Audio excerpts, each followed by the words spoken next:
What's up, everybody? Welcome to Podcast Now. I'm Alex. In this video, I want to talk about Microsoft wanting to buy Warner Bros. Games. So this has obviously been a massive, massive story. Now, back a few weeks ago, we talked about Warner Bros. Games being up for sale. EA, Activision, Take-Two being the main three. But then remember, a few days after that, there were a lot of people talking that, hey, you know what? Microsoft had also thrown their hat in and said, you know what? We are looking to possibly be doing this as well. And I never, covered that in a video. I think I talked about it on Twitter. I have some very, very strong thoughts against that. I think I've mentioned that before, but obviously yesterday that made the news cycle, right? That was a huge, everybody's making videos on it, which is totally awesome. And I think, and here's what I'll say. Firstly, to anybody that's watched anybody else's videos, I haven't watched any videos, so this is just purely my own speculation. This is my own thoughts on this. I assume that I'm going to have different thoughts than anybody else just because I'm an individual person, right? So hopefully this is something that you guys have not already seen before off of other people's videos, okay? Now, ultimately, where I stand with this, and where the title of this video is trying to say too, is Microsoft doesn't have nothing, okay? I see a lot of people going around saying that this is in part of Microsoft's plan because they don't really have anything for the Series X. Now, I'm not a console war person. I would say I'm not a major fanboy of anything. Now, I play the PlayStation primarily, so if you want to label me it, totally cool. I guess it's definitely fair to say that and to talk about that early on in this video so you guys know where I stand. I have an Xbox One X. I have a PS4. I'm going to get the PS5 day one. I'm not going to get the Series X. I am eventually going to get it. I'm just not going to get it day one. I have the Nintendo Switch. Ultimately, if you guys even watch the other videos on my channel, I am a person that's just into games, okay? I don't care what system they're on. I don't care what kind of game they are. I honestly give so many games, so many different things chances. I honestly think it is what makes me pretty darn unique on YouTube is I don't just cover one thing or one system or one kind of game. I cover literally everything. So I'm not saying I'm anti-Xbox. I'm not saying I'm anti-PlayStation, just so you guys know, going forward in this video. But again, here's the blatant truth. Here's the picture. They have studios. 343, Compulsion, Double Fine, and a lot of these studios, look at when they were acquired. Compulsion Games, 2018, Double Fine, 2019. So remember, these were studios that already existed. Double Fine, was the whole Psychonauts and Grim Fandango way back in the day. Now, you continue to go down like Mojang Studios, obviously does like Minecraft. Ninja Theory is a pretty darn huge one, right? Their last game was Hellblade. Now they're making Hellblade 2, which, by the way, looks awesome. So they do have studios. Now, the problem is, when you really look at them, they don't have a lot of big studios that make really, really big games. So again, 343, they do, Halo, but then you go down, like Double Fine is a smaller one. Compulsion is a smaller studio, or Contrast, We Happy Few, that's a smaller studio in general. Ninja Theory, I'd say, is like a medium size, like pretty darn solid. Obsidian, they made the Outer Worlds, right? That was their last main game. No, they're making games exclusively for Xbox. Playground games, they do Forza, so that's a very specific kind of game that they do, or a specific kind of series. But you just go down the list, and then even what people are even talking about with the Microsoft Showcase in a few weeks from now, the Initiative. It's like Sony's Santa Monica, which is like the God of War franchise. That's what this is supposed to be for Microsoft. So this studio is actually going to make some pretty big games. So bottom line is, here's the deal. I will give you this. Microsoft before 2018, because you look at all on these dates, 2018 is a year that a lot of these studios were bought by Microsoft. Before that, they really had next to nothing, or even when they opened up the Initiative, they had next to nothing. Now they have, I would say, a very sizable group where they have some really big studios, and they have I think they have some really solid mini studios too, okay? Much like Sony. When you think about Sony, yeah, you think of Ghost of Tsushima, I guess. You think of Last of Us, you think of things like that, but you can only name off, I think you guys can only name off a couple big ones, right? Naughty Dog, Santa Monica, Sucker Punch, which does the infamous games, and Ghost of Tsushima. A few others, sure, but it's not all that much. So when people say, oh my God, or Insomniac obviously is a major one now, right, for Sony. So when people say Microsoft's got nothing, that's just flat out not true. Now, I'm not discrediting like the overall business tactic of, okay, Microsoft is looking to buy studios because they're trying to bulk up for next gen. Absolutely. Sony is doing the exact same thing, by the way. Sony is looking at buying studios too, and in fact, they probably will buy a few more studios before the PS5 gets rolling. So that's what you're seeing there. In terms of what's fair, I've seen people on Twitter ask me about this, and I think the biggest debate or the biggest thing that comes out, and I believe I have talked about this in the past, but I really want to single in on this, is it's not fair that Sony has Spider-Man and Microsoft has nothing. But again, as I've always said, and again, I have nothing against Microsoft, nothing against Sony. I think that's very important to say. It's not as easy as saying that. I mean, just flat. And now, if you disagree with me, that's totally cool. I respect your opinion. But I say, I very strongly am against that kind of. When if somebody were to say that, I'm strongly against that. The fact that Sony or the PlayStation, because that's actually the thing. See, I actually spoiled it for you. The fact that Spider-Man is a PlayStation exclusive, it's because of Sony. It's not because of PlayStation, okay? Sony and Spider-Man are linked. It's not the same, okay? And also, when you think about it, yes, I mean, am I happy that Spider-Man is on the console that I play and that I can play Spider-Man? Yeah, okay? So I get, maybe you could say, oh, man, that's hypocritical that you're saying that for PlayStation, but you're not saying it for Xbox. Well, again, Spider-Man, and now we're getting, I guess, Spider-Man Miles Morales, but it's still Spider-Man. We're never going to get something else. It's not like Marvel is on PlayStation and DC is on Xbox. Anybody that's saying that just doesn't know what's going on. Spider-Man is the only one. Avengers is coming out on all platforms. I don't know if people know that. Avengers is coming out on Xbox as well. It's not just PlayStation exclusive. In fact, again, no superhero game is PlayStation exclusive except for Spider-Man.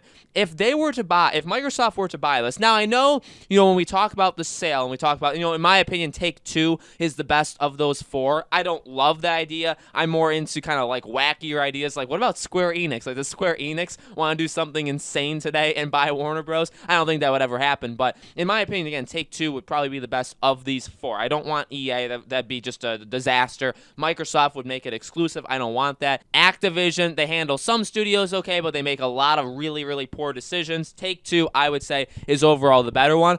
Okay, so if Sony has Spider-Man, but that's all Sony has. In terms of Microsoft, when you're buying, Warner Bros., again, when the whole talk of these other three, publishers or corporations buying it, they have licensing as well. Like, I believe what would end up happening, from what I've seen in articles, is like they would be allowed to use. Now, I think you have to put that as part of the deal. It's not guaranteed that all the licenses go with them. They have to negotiate the licenses with AT&T as well. So Warner Bros. Is licensed, because remember, AT&T owns them. You'd have to basically give permission. If you're AT&T, you have to give permission to, say, Xbox or to Microsoft to use Batman or use DC. We'll use DC because technically they could take Warner Bros. Montreal, they could take Rocksteady, and they could say, okay, you're going to make just a brand new IP, a game that's never been done before. Or you're going to make, you're going to make a Halo spin-off game. They can do that. They're not like stamped to do Batman. You know what I mean? They could say, okay, cancel your game. You're going to do whatever we tell you to do. They could do that. They could say, okay, you're just going to make a brand new game now.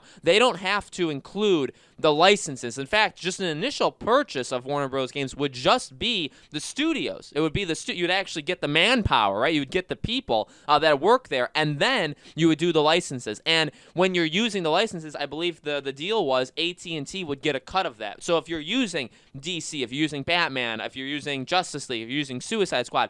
Now, another important thing to say, and I know, again, this is mainly talking about Batman, but really, honestly, it's not. Because, again, when people say, oh, it's DC on Microsoft, Marvel on PlayStation, firstly, that's not true because it's only Spider-Man there. Secondly, it's much more than just DC. Yes, you have because think about what studios Warner Bros. Actually has. It's not just Warner Bros. Montreal. It's not just Batman. It's not just Rocksteady. They have many others. What about Avalanche Software? These are the guys that are supposed to be making the Harry Potter game. Do they? Now Harry Potter's exclusive. Okay, what about TT Games? They're the Lego games. They're like literally any Lego game you've probably bought over the last 10 to 15 years. They make that. Okay, well now every single Lego game under the sun is now Microsoft exclusive. Keep going down the list. Warner Bros. Montreal, Warner Bros. Games Boston. And now, again, some of these don't really do much, or some of these help other studios, but it's more. And then you have NetherRealm. NetherRealm makes Mortal Kombat. Oh, so Mortal Kombat is now exclusive to Microsoft. So you see what I mean? It's not as easy as saying DC goes to Microsoft, Marvel goes to Sony. No, this is all of these properties. Think of all of the games that they're able to do. Any game that's come out from a Warner Bros. Studio has obviously had either the license or they've made their own unique thing to Warner Bros. That all goes with you, whether it's with the license or whether the IP is owned by Warner Bros., which then I guess would be owned by AT&T, and then if Microsoft buys it, they say, okay, can we use that license? So like Mortal Kombat is something that they came up with, right? Ed Boon, NetherRealm, they came up with, but it's owned by them. They're owned by Warner Bros. And I guess you can keep going. Warner Bros. Is owned by AT&T. And then if Microsoft buys them, they say, hey, can we have Mortal Kombat? I mean, obviously, like, part of our contract, like, we're going to give you the cut for it. But Mortal Kombat games, they're not only going to be on Xbox. Can you see it now? That's why I ultimately think this is the worst one. Now, again, I'm not anti-Xbox. I have an Xbox. I'm getting a Series X. I have nothing against the Xbox. And again, ultimately, and like I've said actually in past videos, if this happens, it's a smart move. That's the ultimate thing. I don't like it. Does that mean that I think it's a terrible idea for Microsoft? No, it's an amazing. I mean, if you're Microsoft, and I've seen people say this, like, man, what a time it would be to be a Microsoft fan. Oh, absolutely. If Microsoft does this, that is insane. I would buy. And you know what? Ultimately, that could be their biggest thing. Someone like me, I just told you, I don't want to get a Series X day one. I'm getting a PS5. Now, do I want to drop $1,000 day one? And that's only, by the way, on the two systems. That's not counting controllers. That's not counting games. Would I want to drop $1,000? No. In fact, I don't even think I could do that. But if you told me that the Batman game, that Suicide Squad game, the Rocksteady's working on, if you told the Harry Potter game next year, if you told me they were all coming out only on Xbox, I'd have to. What else am I going to do? I'm not going to not get those games. And ultimately, again, that is a slam dunk for Microsoft. So is it a bad move? No, it's not a bad move. In fact, if you're Microsoft, I would be trying I'd be giving it all you got. I would try and be outbidding all the other ones. Honestly, as I've always said, Take-Two, I feel like, just probably has the most money. Think about what Take-Two owns. They own a lot of really big franchises. I feel like they could take that hit pretty darn easily. EA, I feel like it's kind of like a dark horse that I really don't want to get it, but I honestly wouldn't be shocked at all if they got it, and it would be like, oh my, like, imagine a world where that happened, right? I think that could happen. What I will say with Microsoft is, and because people say, well, why can't Sony buy it? Why can't Microsoft buy it? Money doesn't grow on trees, and yes, while they do have lots of money, technically, they don't. First, I mean, when you look at, like, net worths of people, that's not the money that they have in their bank account. It's how much they're worth if you, like, sold all of their assets, right? So it's not so easy to say, oh, Microsoft just has all of these billions of dollars, because in reality, they don't. You look at what they did with Mixer. You look at what they're doing, cutting costs with actually a lot of different things. Why are they doing that? Well, they know that when the Xbox Series X come out and the Lockhart, the digital console, they're going to be selling them at massive, massive losses when they release it. So every console that it's bought, they're going to be losing money on that console, okay? So what are they doing? They're trying to cut costs other places so that they can take the hit with losing money on the console, right? So can they do that as well as saying, okay, let's just drop an insane, like a mind-blowing amount? Can we do that while dropping a mind-blowing amount on Warner Bros. Games? I don't really feel like Microsoft is in the position to buy a studio or buy a thing. It's not even a studio, right? Because it's multiple studios, to buy a corporation that big. I don't think so. If you're asking me my opinion, one, I say it's a good move for Microsoft. Two, I think it's the worst move if you're a gamer because it limits the exclusivity. And again, people will say, oh, well, you Spider-Man. Again, I mean, I don't know. If people continue to say that, I just don't know what to say to them. Spider-Man does not equal Harry Potter, Batman, Rocksteady, or so I guess you could say, even you could say studios, right? But NetherRealm, Monolith. So right there, that's five. Oh, all the Lego games. You have like 6 studios right there with Warner Bros. Montreal, Rocksteady, all that stuff included. That's 6 studios to 1 studio. Tell me how that's fair. Just because it's Spider-Man versus technically nothing on the DC side doesn't mean anything. It's the fact of the matter is, Warner Bros. I mean, you could have like 3-4 games come out there in the time that one Spider-Man game could come out. So it's not the same there. It's a good move for Microsoft, terrible move for gamers, and just ultimately, again, if I'm making like a prediction, I still don't think Microsoft does it. I feel like it's going to be one of EA or Take-Two. I feel like one of them is going to get it. Do I know that? No. Is this something that's going to be done tomorrow or next week? No. Remember, the rumor was that the sale wasn't imminent, that this is not something that's going to happen right away, that this is going to be something that can take a lot of time. Also, with the economy, with all this stuff going on, it's very possible all of these guys pull out and they say, we can't. Look at what's going on in the world. We can't do this right now. And then Warner Bros. Says, you know what? I guess, or AT&T is like, all right, I guess we'll just keep them. You know what I mean? So we'll have to see. We'll have to see how it goes. But